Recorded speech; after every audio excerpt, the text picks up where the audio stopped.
My name is Shane Toomey. I am a 21-year-old photographer, clothing designer, and a teaching artist. I'm originally from the suburbs of Chicago, but I'm living and working in Minneapolis right now.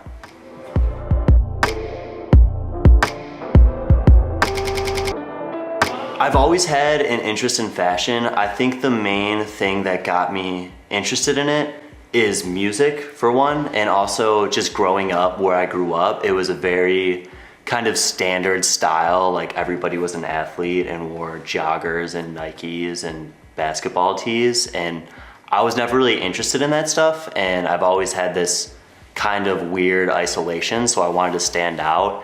And I think listening to music is what got me that confidence to stand out. When I was like 7 years old, my parents got me Tony Hawk's Underground, and then I was introduced to punk rock, and that changed everything. I like started spending majority of my time just like on the computer listening to music, and like I was really obsessed with the style of like punk rockers. And then like Kurt Cobain, I had a huge Kurt Cobain phase where I was ripping up my jeans and wearing flannels.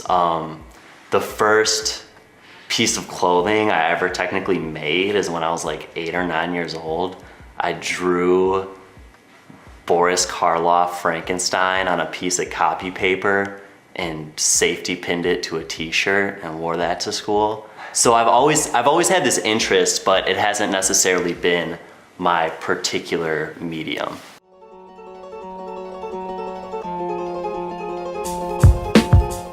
Right now, I'm actually wearing my favorite piece. This is a tribute to my buddy who passed away it's going on 2 years, like it's right around 2 years since his angelversary.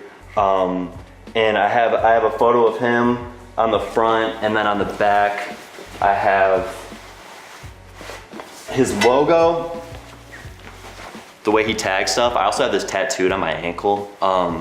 And then when I got my first tattoo, I was 15, and he brought me to this shady dude's house to go get tatted. And I got this little Sublime tattoo because I was still in that music phase, and he got this monster from his favorite Shel Silverstein poem. So I recreated that poem and I put it on a jacket. I also made one for another one of our best friends. He's got a like camo jacket with it on, and then I made like a denim shirt for his brother, but I haven't given it to him yet.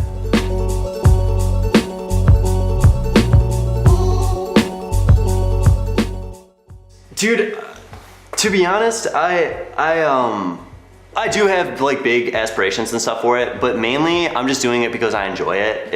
It makes me happy. It's like it's a reason to like wake up and get out of bed. It's just to like make new shit. I would like to have storefronts, and just I love traveling, and it would be such a cool thing to be able to be like, oh, I gotta go check out my store in Tokyo, see how that's doing.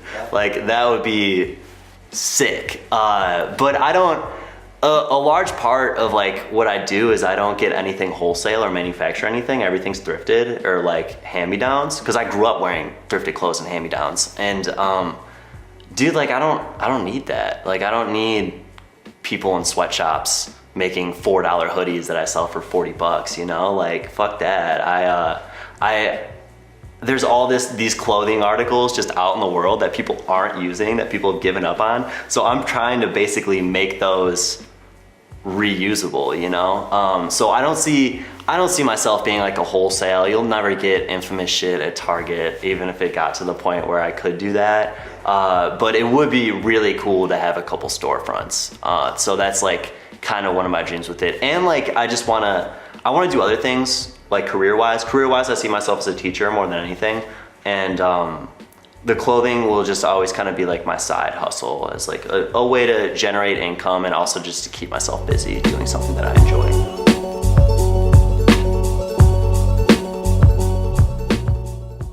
First of all, the first thing I want them to think is like, damn, that's unique. I haven't seen some stuff like that before. That's like the first interaction that I want to have. I want the people who put it on to feel also unique, because it's like everything is one of one. Like any piece of clothing that I have sold like that person is the only person in the universe who owns that specific piece of clothing. So like I want them to rock it with pride. And also I think that like it's a conversation starter. Like the way you dress should say something. So, and I kind of have different topics of conversation that I want to bring up, but I want people to be able to have like a productive intellectual conversation just off of someone being like, yo, I fuck with that jacket. Where'd you get it? How, you know? And then a lot of it is like, I'm either posting my photography or like fine art on basic clothes that everyone can wear. It should be accessible. I want it to be for everyone, you know? All of what I make is cyanotypes, is what the name of it is. And these chemicals right here are what create that. They're sodium based, it's potassium, ferrocyanide, and, sorry, I'm gonna read this shit. And like ferric ammonium citrate. Yeah, those two. But they are sensitive to sunlight.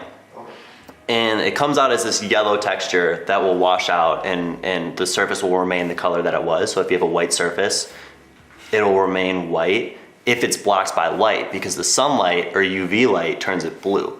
So I had an alternate process photography class, and this was one of the earliest ways of making photographs. I think it was like 1848. William Fox Tableau did experiments with salt and discovered that he could make a chemical reaction to sunlight.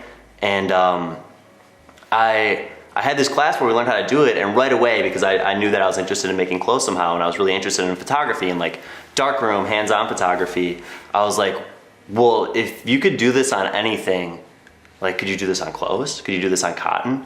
And he's like, yeah, I don't see why not. I was like, well, how long does it stay in there? Like, will it wash out? It's like, no, it's permanent. So I started just going to the fabric store and buying cotton by the yard and then soaking it and making these prints. And there's a limitation to it because like they're blue, they are only blue. You could also bleach it and tone it to make like a brownish or purplish color or like a yellow.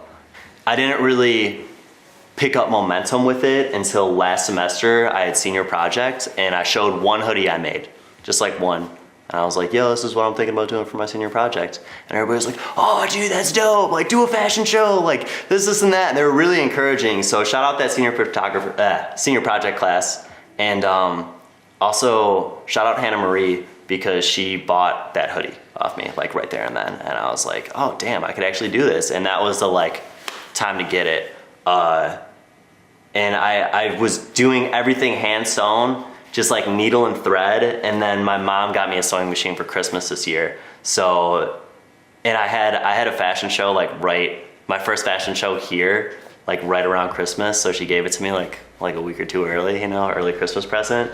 And at first I was only doing things that are open like this, but now I'm kind of trying to like slide shirts into it. I also worked on like some pairs of jeans. I used the MCAD sewing machine for that. So I had like a little bit experience, but now that I have my own, I'm able to use it all the time. And like I'm re-seaming stuff. When I came back for that fashion show, I forgot all my cyanotypes and I was home for another like 2 weeks and I just started getting bored. So I went to the thrift stores and I was like, all right, what could I cut and sew back together? So I was like taking t-shirts, cutting them in half and putting them back together. I was taking graphics off of t-shirts and putting them on flannels and yeah, just doing stuff like that. So it's still a work in progress.